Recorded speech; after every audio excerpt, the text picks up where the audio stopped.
بیان کیا جاتا ہے کہ کسی گاؤں میں ایک صاحب کا اپنی بیوی سے جھگڑا ہو گیا۔ ابھی جھگڑا ختم نہیں ہوا تھا کہ اسی اثناء میں ان کے گھر مہمان آ گیا۔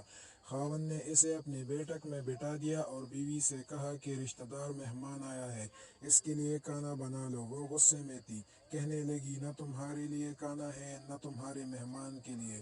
وہ بڑا پریشان ہوا کہ لڑائی تو ہمارے اپنی ہے، اگر رشتہ دار کو اس بات کا پتہ چل گیا تو خواہ خاندان میں بات ہوگی اور خواری الگ سے ہوگی، لہذا خاموشی سے آ کر مہمان کے پاس چپ چاپ بیٹھ گیا۔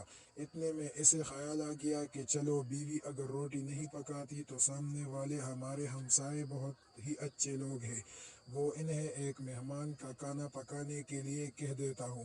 چنانچہ وہ ان کے پاس گیا اور کہنے لگا کہ بیوی کی طبیعت آج کچھ خراب ہے، لہذا آپ ہمارے مہمان کے لیے کھانے کا انتظام کریں۔ انہوں نے کہا ٹھیک ہے۔ وہ مطمئن ہو کر مہمان کے پاس آ کر بیٹھ گیا کہ مہمان کو کم از کم کھانا تو مل جائے گا، جس سے میری عزت بھی بچ جائے گی۔ تھوڑی دیر کے بعد مہمان نے کہا کہ ذرا ٹھنڈا پانی تو لا دیجیے۔ وہ اٹھا کہ گھڑے کا ٹھنڈا پانی لاتا ہوں۔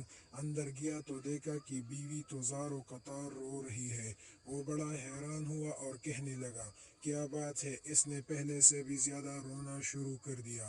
کہنے لگی بس مجھے معاف کر دے۔ اس کے خاوند نے کہا کہ بتاؤ تو صحیح، آخر تمہارے رونے کی وجہ کیا ہے؟ تم ایسے کیوں رو رہی ہو؟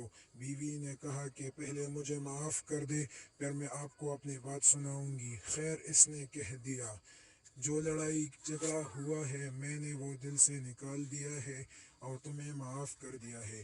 پھر وہ کہنے لگی کہ جب آپ نے آ کر مہمان کے بارے میں بتایا اور میں نے کہہ دیا کہ نہ تمہارے لیے کچھ پکے گا اور نہ ہی تمہارے مہمان کے لیے کچھ پکے گا تو آپ چلے گئے، مگر میں نے دل میں سوچا کہ لڑائی تو میرے اور آپ کی ہے اور مہمان رشتہ دار ہے، ہمیں اس کے سامنے اپنے جھگڑے کی پول نہیں کھولنا چاہیے۔ چنانچہ میں اٹھی کہ کھانا بناتی ہوں۔ جب میں باورچی خانے میں گئی تو میں نے دیکھا کہ جس بوری میں ہمارا آٹا پڑا ہوتا ہے، ایک سفید لباس شخص اس بوری میں سے آٹا نکال رہا ہے۔ میں یہ منظر دیکھ کر سہم سی گئی۔ وہ مجھے کہنے لگے کہ اے خاتون پریشان نہ ہو، یہ تمہارے مہمان کا حصہ تھا جو تمہارے آٹے میں شامل تھا۔ اب چونکہ یہ ہمسائے کے گھر میں پکنا ہے اس لیے وہی آٹا لینے کے لیے میں یہاں آیا ہوں۔ اس واقعے سے ثابت ہوتا ہے کہ مہمان بعد میں آتا ہے جبکہ اللہ تعالیٰ اس کا رزق پہلے بھیج دیتا ہے۔ یہ واقعہ کتاب خطبات فقیر سے ماخوذ کیا گیا۔